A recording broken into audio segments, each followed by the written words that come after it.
Heute testen wir die Bosch Akku-Kantenfräse und werden hier an diesem Buchenstuhl einmal rundrum an jede Kante eine schöne Rundung anfahren, ja, und schauen mal, wie das Gerät sich dabei schlägt.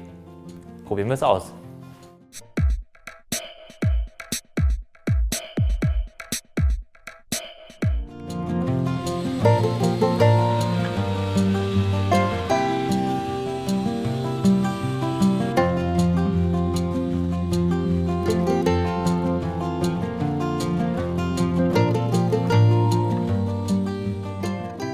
So, wir haben jetzt mit der Kantenfräse einmal hier aus dem eckigen Stuhl einen etwas runderen gemacht und das Fräsergebnis ist super klasse. Also die Kanten sind perfekt, da muss gar nichts mehr nachgeschliffen werden, die können genau so bleiben, wie sie sind. Man hat gehört, dass gegen Ende der Akku so ein bisschen an Power verloren hat. Gut, das gehört bei Akkuprodukten wahrscheinlich auch einfach dazu. Ansonsten würde ich sagen, die Fräse ist sehr, sehr handlich.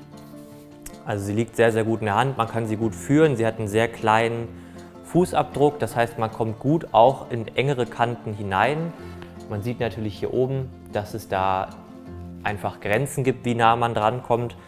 Aber die Fräse ist super handlich, sehr, sehr leicht. Allerdings muss man da auch ein bisschen aufpassen, weil sie so leicht und handlich ist und man kein Kabel hat, was einen aufhält, dass man natürlich genau darauf achtet, wo man die Fräse gerade hält und ansetzt, weil durch das leichte Gewicht könnte man natürlich auch in Versuchung kommen, solche Geschichten zu machen.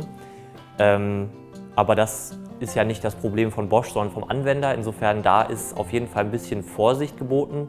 Aber ansonsten super handliches Gerät und ich freue mich sehr, dass sie jetzt in meiner Werkstatt ist, denn ich glaube, die werde ich jetzt jedes Mal benutzen.